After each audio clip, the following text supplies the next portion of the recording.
Hi, welcome. Enjoy the content, subscribe, and turn on notifications. Nathan Cooper never thought gratitude could come with an expiration date. At 48, he'd built a life he considered solid: operations manager at a logistics company in Seattle, owner of a comfortable house in the Bellevue suburbs, and married for 20 years to Diane, a woman who'd always seemed like his true partner in everything. 20 years wasn't nothing. It was 2 decades of birthdays, shared bank accounts, decisions made together, whispered promises on quiet nights. Nathan believed in all of it. He believed that when you spend that much time with someone, you build something indestructible. But life has a strange way of unraveling certainties, especially when you least expect it. The tragedy arrived on a rainy Tuesday in October. Diane's father, Robert, a sturdy, 65-year-old man Nathan deeply admired, died in a car crash on Interstate 5. A head-on collision caused by a drunk driver. The news came by phone, in one of those moments when the world seems to stop spinning. Nathan was in a meeting when Diane called, her voice broken, nearly unrecognizable. He dropped everything. Walked out of the room without explanation, grabbed his car keys, and drove in silence to the hospital, where he found Diane collapsed in her mother Helen's arms. Robert's body had already been taken to the morgue. There was no time for goodbyes. No chance to say, "I love you," one more time. Just the brutal emptiness of absence. The days that followed were a blur of arrangements and responsibilities that Nathan took on entirely. While Diane and Helen remained in silent shock, he organized the funeral, contacted the funeral home, dealt with lawyers to start probate, negotiated with the car insurance company, answered calls from distant relatives wanting details, picked out the casket, reviewed the obituary, and selected music for the service. There were so many decisions to make, so many grim details no one wants to face but someone has to handle. Nathan was that someone. He didn't complain. He didn't ask for recognition. He just did what needed to be done because it was right, because Diane was too shattered to function, because he loved her and believed that's what husbands do, hold things together when the world falls apart. The funeral took place on a chilly November morning. The chapel was full: friends, Robert's co-workers, neighbors, relatives Nathan barely knew. Diane could barely stand. Throughout the ceremony, she leaned on him, her body shaking with silent sobs. Nathan held her hand firmly, whispered words of comfort he knew were inadequate but offered them anyway. It was that day he met Troy Sanderson. Troy was a freelance photographer hired by Robert's family to document the service, a tradition Nathan found morbid, but Helen had insisted on. Troy was young, maybe in his mid-30s, with that casually artistic look, stubble, a vintage camera hanging from his neck, intense eyes. After the ceremony, he approached Diane, offered condolences with a sensitivity that seemed genuine, and said something about capturing memories to honor those we love. Diane gave a faint nod of thanks. Nathan barely paid attention.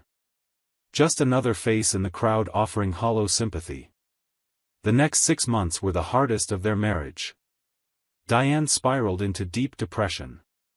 She barely left bed on weekends. She locked herself in the office watching old videos of her father, recordings of birthdays, family barbecues, ordinary moments that now seemed unbearably precious. She refused therapy when Nathan suggested it. She turned down outings with friends. She even declined her own event coordination projects, a career that had always filled her with pride. Diane simply shut down. And Nathan stayed there, the anchor keeping her from sinking completely. He made coffee every morning and left it on her nightstand, even though he knew she'd probably let it go cold untouched. He cooked elaborate dinners she ate mechanically, without tasting.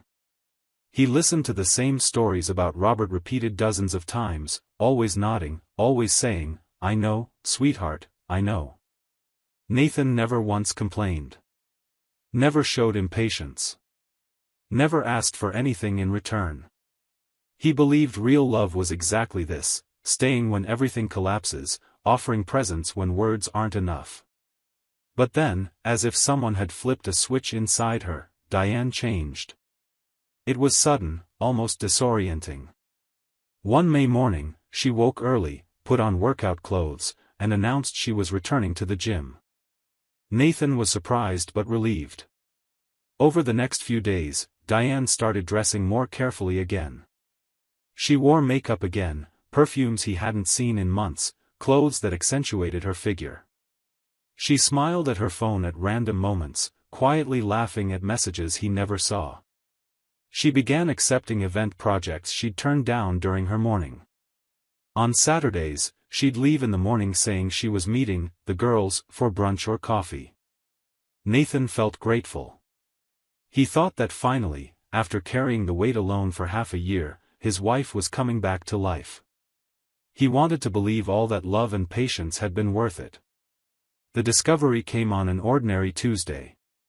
Nathan had arranged to take Diane's silver Honda Accord in for its scheduled maintenance at the dealership.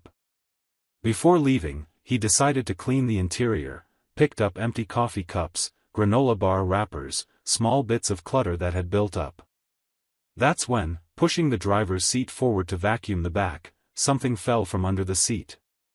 A portable GPS unit.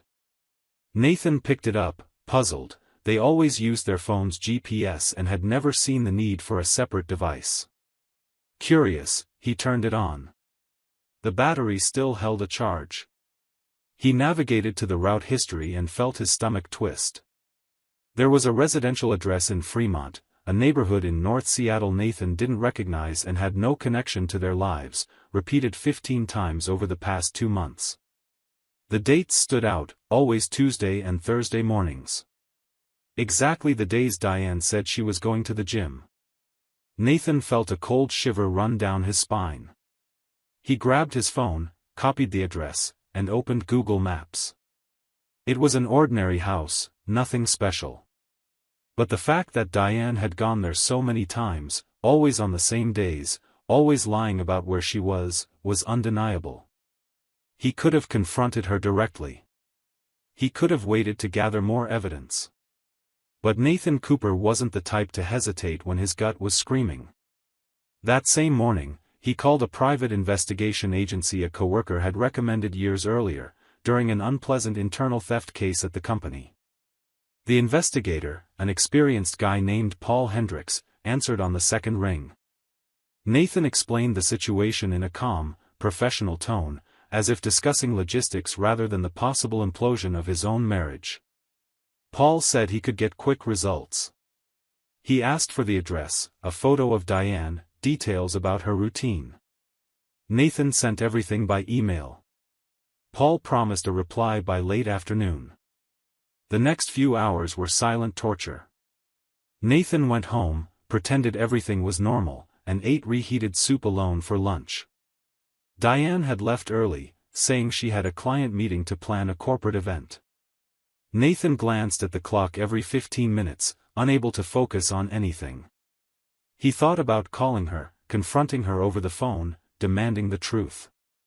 But something in him, pride, maybe, or just the need for absolute certainty before accusing, made him wait. At 5 p.m., his phone buzzed. An email from Paul. Subject, report, client Nathan Cooper. Nathan opened the attachment and felt the floor disappear beneath his feet. There were 4 photos. In the first, Diane stood at the Fremont house's front door, smiling as a man pulled her in for a hug. In the second, they sat on the porch drinking coffee, chairs too close, knees touching. In the third, visible through a window, they were kissing. In the fourth, Diane left the house 2 hours later, fixing her hair, wearing that same smile Nathan thought he'd helped rebuild. The man in the photos was Troy Sanderson, the funeral photographer. Nathan had to read the name 3 times in Paul's report to believe it. Troy. The same guy who'd offered sensitive condolences, who'd captured memories, on the worst day of Diane's life. That son of a bitch was sleeping with his wife. Worse, Diane was using her gym days, deliberate, calculated lies, to sleep with the man who'd photographed her father's funeral. Nathan felt a mix of nausea and rage so intense he had to sit down. He took a deep breath, forced his mind to think rationally. There would be no hysteria. No violence. Just consequences. He saved the photos, printed 3 high-resolution copies, and organized them neatly into a clear folder. Then he poured himself a double scotch and waited. Diane arrived at 7:30, radiant, carrying shopping bags. "Hey, honey. I stopped by Nordstrom, they had that amazing sale. Got a blouse that'll be perfect for Saturday's event." She tossed her keys on the entryway table, kicked off her shoes, and didn't even notice Nathan sitting motionless on the living room sofa, folder beside him. "Did you eat?" "I can order Thai, I'm starving." Only when she entered the living room did she see his expression. Her smile vanished. "Nathan? Is everything okay?" He didn't answer right away. Just picked up the folder, opened it, and laid the photos on the coffee table, one beside the other, like playing cards. "Sit down," he said, his voice unnervingly calm. Diane looked at the images and instantly turned pale. "Nathan. I can explain, sit down." She sat in the opposite armchair, hands trembling. Nathan took a long sip of scotch, savoring the burn in his throat, using it to stay in control. "Troy Sanderson. The photographer from your father's funeral. That's his name, right?" Diane opened her mouth, but no sound came out. 15 times, Diane. You went to his house 15 times in the last 2 months. Always Tuesday and Thursday mornings. Always lying to me that you were at the gym." Tears began streaming down her face. "Nathan, please, let me explain." His voice was pure ice. Diane swallowed hard, wiped her tears with the back of her hand. "I didn't plan this. I swear I didn't. After the funeral, he sent me the photos he took. We started texting. He was kind, Nathan. He understood what I was feeling. Losing a father, it's a pain that I held for you for 6 straight months," Nathan interrupted, his voice still controlled but edged with venom. "While you barely left bed, refused therapy, while I cooked meals you didn't eat and listened to the same stories 1,000 times. I held you, Diane. Held everything. And you thanked me by fucking the funeral photographer." Diane sobbed loudly. "It wasn't like that. He made me feel alive again. He made me laugh. Made me remember there was still color in the world. You were just obligation, Nathan. You did everything perfectly, everything a husband should do, but there was no connection. No lightness." Nathan laughed, a short, dry laugh, completely humorless. "Lightness. You wanted lightness while I carried the weight of the entire world so you could breathe." He leaned forward, eyes locked on her. "I organized your father's funeral. I dealt with lawyers, insurance, annoying relatives. I cleaned up all the shit so you could afford the luxury of falling apart. And when you finally came back to life, when you finally started smiling again, it wasn't for me. It was because some other guy was breathing the air I purified for you." Diane tried to stand, tried to move closer. "Nathan, please, I made a mistake. I was confused, vulnerable, sit down." She sat.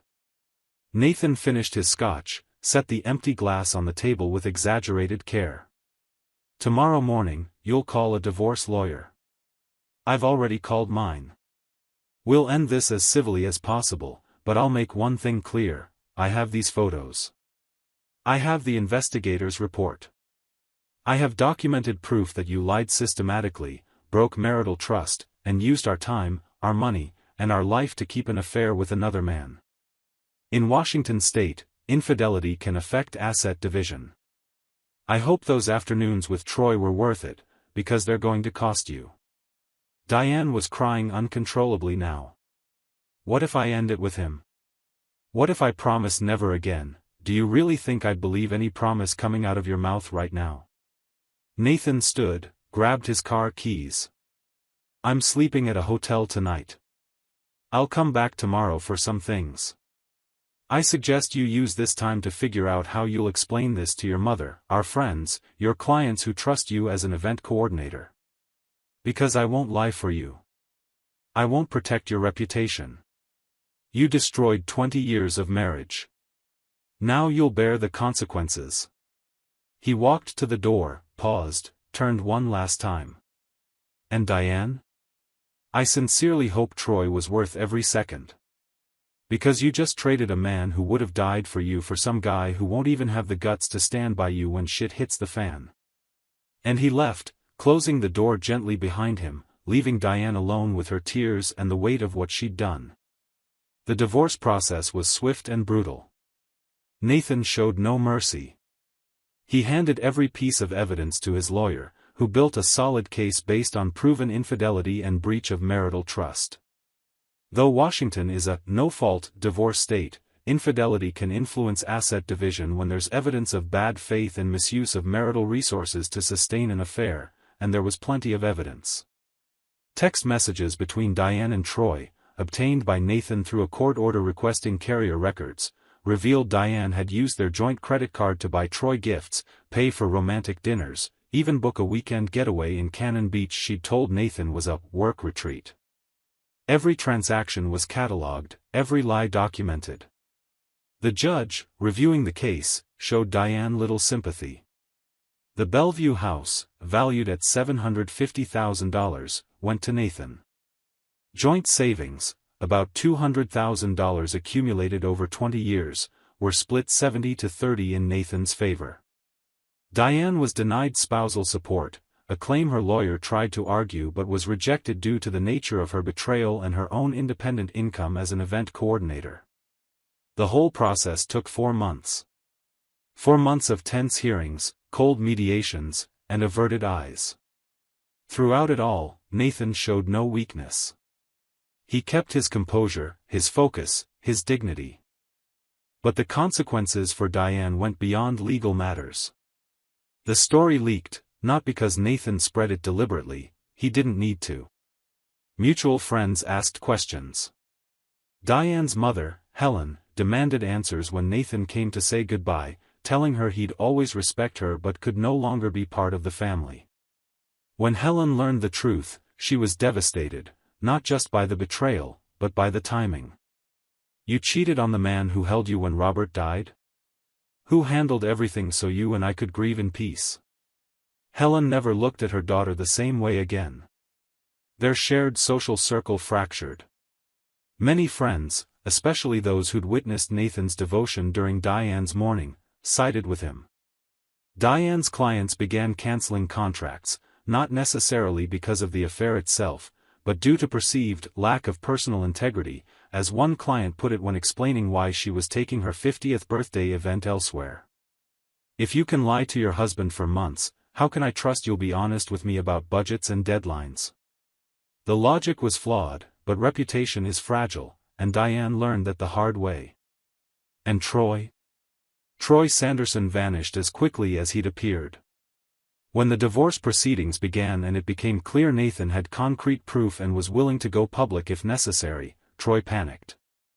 He'd never imagined the affair would be discovered, let alone documented with photos and investigator reports. As a freelancer, Troy relied on referrals, networking, and a clean professional image. Being known as the guy who slept with the widow at her father's funeral wasn't exactly good for business. He broke up with Diane via text, a pathetic, cowardly message saying things had gotten too complicated, and that he needed to focus on his career. Diane called him 17 times that day. He didn't answer once. Blocked her number. Disappeared from social media. Just evaporated, leaving Diane alone to face the destruction they'd caused together, but that only she would have to carry. 2 years had passed since that Tuesday when Nathan found the GPS. 2 years that completely transformed his life. At first, there was pain, of course. You don't walk away from 20 years of marriage without feeling the weight of loss. But Nathan realized something surprising: he wasn't losing Diane. He was losing the idea of her, the version that existed only in his mind, the partner he thought he had. The real Diane, the one capable of months-long betrayal, deliberate lies, discarding 2 decades for a shallow affair, was someone he didn't know. And didn't want to know. He went to therapy, not because someone suggested it, but because he recognized that holding on to anger would only poison himself. His therapist, a sensible woman named Dr. Morrison, helped him process not just the betrayal, but the liberation. "You're free now to build something real," she told him in one session. "Not based on obligation or expectation, but on genuine choice." Nathan took those words seriously. He thrived in his career. The promotion he'd pursued for years finally came through, regional operations manager, with a significant raise and responsibility over 4 states. He bought a modern downtown Seattle apartment with views of Puget Sound, a space entirely his own, with no shared memories embedded in the walls. He started running in the mornings, something he'd never had time for while constantly tending to Diane. He traveled to places he'd always wanted to see but she'd always refused: Iceland, New Zealand, Japan. He reconnected with friends he'd neglected during his marriage. And eventually, he started dating again. He didn't rush it. Didn't try to replace Diane. Just allowed himself to be open when he met Lauren, a 43-year-old architect, also divorced, who understood that new beginnings require patience and honesty. They moved slowly, casual dinners, Sunday walks, effortless hours-long conversations. Lauren never asked about Diane for months. When she finally did, Nathan told her the truth, without bitterness, without drama. Just the facts. Lauren listened, took his hand, and said, "Losing her was my gain." They married in a small civil ceremony in May, with only close family and intimate friends. For the first time in years, Nathan felt he was exactly where he was supposed to be. Diane, on the other hand, never fully recovered. Her once thriving event coordination business dwindled to almost nothing. She picked up small gigs here and there, kids' birthdays, baby showers, but the big corporate events, high-profile weddings, all of it vanished. Reputation, once stained, is nearly impossible to fully restore. She tried starting over in another city, moved to Portland for a while, but geographical change didn't erase the past. There was always someone who knew someone. Always the inevitable question about why she'd left Seattle. After 18 months, Diane returned to Bellevue, defeated, and rented a small 1-bedroom apartment 20 minutes from the house that used to be hers. Helen, her mother, stayed in touch, but with a coldness that had never existed before. Short phone calls, occasional visits, but never the closeness they'd once had. Diane tried therapy, support groups, even yoga and meditation. Nothing filled the void of having destroyed the one stable thing in her life. She never saw Troy again. Through mutual acquaintances, she heard he'd moved to Los Angeles and was working in fashion photography. Apparently, he'd managed to move on without consequences. Diane, meanwhile, carried hers every single day, in the mirror, in the eyes of former clients who looked away when they saw her on the street, in lonely nights when she caught herself wondering how different life would be if she'd made different choices. There were moments, at 3 a.m. when sleep wouldn't come, that Diane found herself thinking back to that Tuesday, walking in and seeing Nathan sitting there with the photos on the table. His look, not explosive rage, but icy disappointment, the gaze of someone who finally saw who she really was. She wondered if things would have been different if she'd confessed earlier. If she'd had the courage to say, "I'm confused, I'm hurting, I need help," instead of seeking comfort in another man's arms. But those questions came too late. The past was unchangeable. And the present was just the sum of choices she'd made, and now had to live with. The smile she'd regained 6 months after her father's death, that smile Nathan believed signaled healing but was really just the reflection of a secret, that smile was gone. This time, for good. And Diane knew, with the cruel clarity that only comes from irreversible loss, that she'd traded a man who loved her through her darkest moments for an illusion that vanished at the first sign of real consequences.